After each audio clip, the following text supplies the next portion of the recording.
É um absurdo. E olha só, a gente tem um dado também que é muito pertinente, que é do portal R7, falando que 70% dos atendimentos psicológicos no Brasil são sobre relacionamentos abusivos.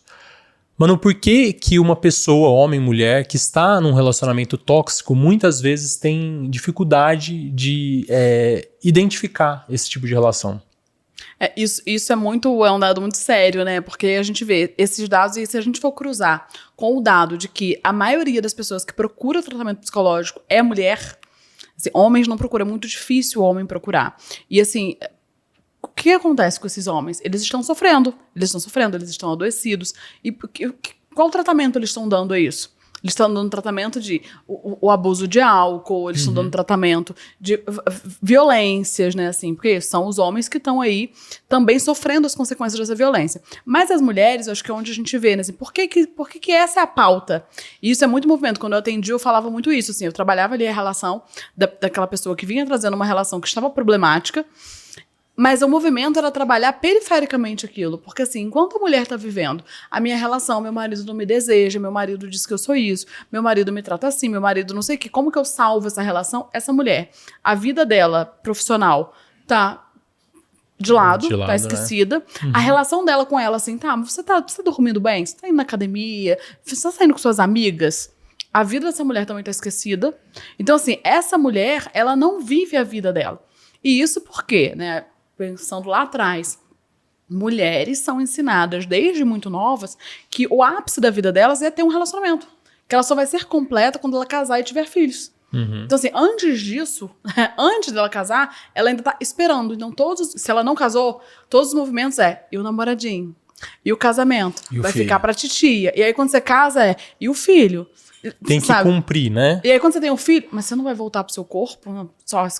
Se o seu marido achar você feia, ele procura na rua. Você tá transando com ele, quem não tem em casa, procura na rua. Começa um movimento que a mulher precisa priorizar a relação dela amorosa. E ela não precisa priorizar a relação amorosa. Ela precisa priorizar ela mesma. Porque ela vai ser uma pessoa completa para estar numa relação e poder amar, poder ser amada, enfim. Então, acho que esse dado de que os relacionamentos são a pauta das sessões, né? É porque as mulheres são ensinadas, né? Principalmente as mulheres, e porque é na relação íntima que a gente se mostra, né? Sim. Não tem máscaras. Ali o outro convivendo, você. Mas é fato que a gente geralmente consegue identificar essas relações uma vez que saiu delas, né? Eu pergunto porque, assim... hoje em dia, também não sei se os nomes mudaram, mas hoje em dia eu consigo saber que eu já estive em relação tóxica de relacionamento, já estive de trabalho, mas muita coisa me motivava a viver aquilo. Então, eu estava ouvindo o que você estava falando aqui, no trabalho eu pensava assim, não, eu preciso dar graças a Deus que eu tenho esse trabalho. Eu preciso dar graças a Deus que eu tenho essa oportunidade, que eu tenho essa pessoa para vestir, eu preciso levar isso. E durante muito tempo... eu vivi até a hora que eu não aguentei mais, e aí eu falei, minha vida vai acabar. Eu não vou conseguir mais dar um passo adiante. E aí, enfim, obviamente as coisas não foram assim, melhorou, mas eu só consegui realizar isso que eu estava num relacionamento doentio, talvez tóxica seja uma palavra muito moderna, mas doentio quando eu estava fora dele. Isso é um perigo, né? Perfeito o que você falou, é perfeito, porque isso é muito uma pauta de saúde mental que eu falo muito. Não adianta a gente falar sobre relação abusiva, relação, casamento, namoro, enfim, se a gente não falar sobre todas as outras relações abusivas. Porque você só vai se libertar de qualquer relação abusiva quando você conseguir identificar todas as outras. De nada adianta você sair de um casamento, você sair de um trabalho, você sair de romper com uma família, se você tá emaranhada ainda em outras lógicas abusivas. E acho que você pegou o fio perfeito, né? Onde que você é capturado? No sentimento de que você precisa da outra pessoa. E assim, ninguém precisa de ninguém. Independência, esse é o conceito de independência. Você é por você. A gente conta com o outro e tal, mas a gente não depende de ninguém. Então, esses gatilhos, né, a culpa, assim, se a pessoa te trata mal, é porque eu fiz alguma coisa. Eu falhei. Eu fiz errado. A gente não entende assim, se você tá dando chilique, é um problema seu, querido. Eu não tô aqui para te satisfazer. Né, assim, Eu tava vendo, desculpa te interromper, mas eu tava lendo um dia desse no Instagram até, que uma das características das pessoas que fazem essas manipulações é quando você dá o show, quando você faz o chilique, a pessoa olha pra você calma e fala, tá tudo bem? Você quer conversar? Eu morro. Aí fica mais nervoso ainda, né? Acho que a maioria das É uma pessoas... super ela válvula quer de fazer manipulação. você sentir que você é louco. Então, assim, você tá surtando, mas eu não tô fazendo nada. E aí ela muda. De vilã, ela passa a ser vítima. jogo, né? Ela um vira, jogo. ela vira uma terapeuta, né? Tá tudo bem, você quer conversar, tipo... Sim. E isso é importante porque isso tem a ver com saúde mental, e isso é muito a pauta do meu livro, a pauta do meu trabalho na internet, que é violência psicológica. A gente precisa falar disso, gente. Assim, quantas violências a gente é submetido? Tipo isso, no trabalho. Né? Assim, hoje a gente tem outros nomes, né, pra isso. Quando a gente entende que no trabalho o seu chefe ou seu cliente, enfim, quem tá ali numa relação de poder com você, ele não pode te esculhambar. Sim. Ele não pode te humilhar maltratar. diante dos outros. Ele não pode te humilhar. Antes a gente nem tinha isso, a gente achava que era normal, né? Eu vejo isso muito na moda, tem essa coisa, né, assim, de se naturalizava, é normal, falando da chilique, é normal, não é normal. É estrela, né? Faz parte, né? Ainda bem que a gente tem acesso a esse tipo de informação. Eu também já vivi um relacionamento abusivo, só fui saber que era abusivo depois também. A gente, na época, acho que não tinha esse acesso a esse tipo de informação, as pessoas não falavam isso. Relacionamento ainda de homem com homem, muito menos, né? Porque sempre era aquela coisa assim, talvez é sempre o homem com a mulher, e a mulher vai ser a vítima desse relacionamento abusivo. Então, na época, pouco, e a sensação que eu tive vivendo esse relacionamento abusivo era literalmente você se sentir doente, né? Você acha que a pessoa faz você se sentir doente, culpado, e se não tiver muito esse trabalho de autoconfiança, de independência, né? De você saber que você não depende do outro, que você não depende daquele relacionamento, que você existe como ser só, e isso é um trabalho que, se você não se fechar ali, você realmente adoece, não só mentalmente, mas fisicamente, né?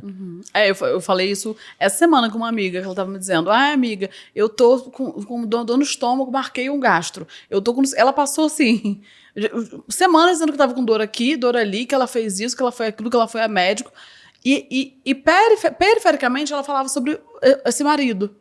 Eu falava assim, olha, eu acho que você tá doente de outra coisa. Assim, é uma questão emocional. Não é sobre o seu estômago, não é sobre o seu olho, é sobre alguma coisa emocional.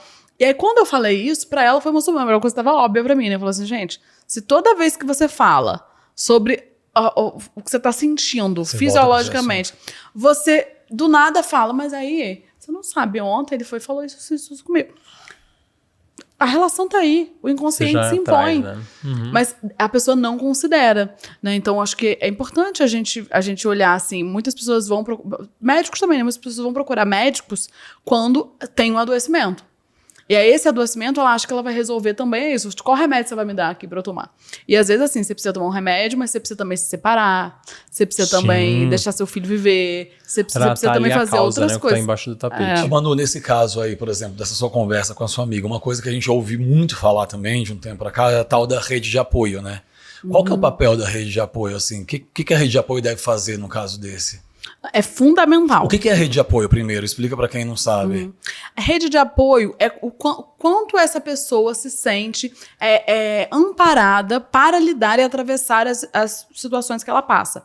Então, quais são as amizades que ela tem? Quais são os familiares? Porque muitas vezes a gente se vê desamparado dentro da nossa própria rede ali familiar. Né? Assim, sua irmã tá trabalhando, aí ela não te ligou, a sua amiga tá vivendo também uma outra história que ela não tem como te dar um apoio. Ou você tem uma amiga, ou uma irmã, ou uma mãe, um pai, que vão te violentar quando você está sofrendo, que vão dizer, mas a culpa é sua, mas você também não é fácil, né? Mas foi bem isso mesmo. Mas olha, estranho, porque ele é ótimo. Então, a rede de apoio é quem está ali te dando a mão para te ajudar a atravessar. Essa pessoa não vai resolver o problema para você. Ela vai te ajudar a atravessar aquela situação que você está passando. Então, a importância da rede de apoio é total, porque é a rede de apoio que vai não intervir, mas saber como cimentar, pavimentar esse território que vai ser o palco da intervenção. Então, assim, não é se eu dissesse pra essa minha amiga assim, olha, você tá vendo um relacionamento abusivo, você tá vendo que seu marido não presta, você não tá vendo que essa relação é péssima, que você vai ficar aí, você vai morrer, hein? Você vai ficar aí, você vai morrer, ele vai largar você, vai arrumar outra, sabe, no terrorismo. Você ia piorar. Eu ia piorar. É o famoso psicotapa. Assim, a ideia é, olha, amiga, acho que você tá com algum adoecimento emocional, como é que é? Mas me fala uma coisa, ela poderia simplesmente achar que você tá louca e que você tem inveja do relacionamento dela e como, né, seria uma coisa Muito normal. comum. A rede de apoio, geralmente, ela é determinada ou ela é escolhida pela pessoa que tá sofrendo ou o contrário. Você entendeu o que eu tô querendo dizer? Porque, Sim. assim, eu vou eleger as pessoas que eu vou confiar ou as pessoas, né, que vão ter que ter essa atitude? Essas pessoas, elas já estão eleitas por você. Elas já estão eleitas, elas já são as pessoas que te rodeiam. Então, elas são já os seus amigos. Pode ser que você nunca tenha falado do seu relacionamento ou do seu trabalho com esses amigos, mas eles são as pessoas que você tá ali. Que estão todo dia com você, são as pessoas que te influenciam. Então, esse comentário, por exemplo, tipo isso, nossa, ela tá gorda, hein? Você nem tá falando pra sua amiga que você tá, pô, eu tô com uma questão com o meu corpo, eu não tô achando meu corpo legal. Você nem falou isso pra ela, mas ela ter dito isso já te influenciou. Então, essa pessoa compõe a rede de apoio, mas ela não apoia.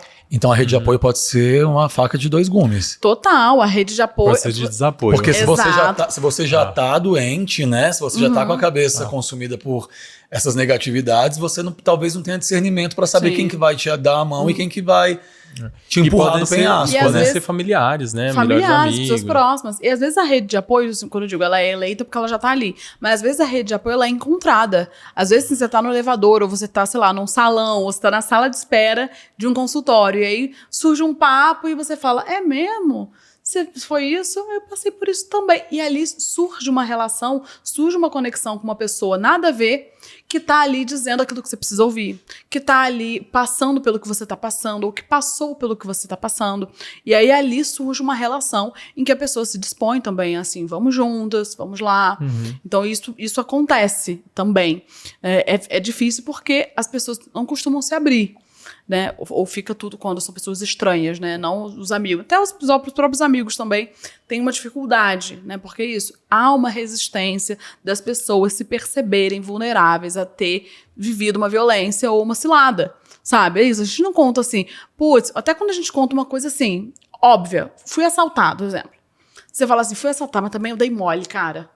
Não, você não deu mole, você foi mesmo assaltado. já arruma uma desculpa, Uma né? desculpa. Pra se culpar. Exatamente. Aquilo. Então aí você já nem quer falar pro outro, porque por que você fala que você deu mole? Porque você pensa que o outro vai achar, mas você também foi idiota, você não tava com o celular na mão.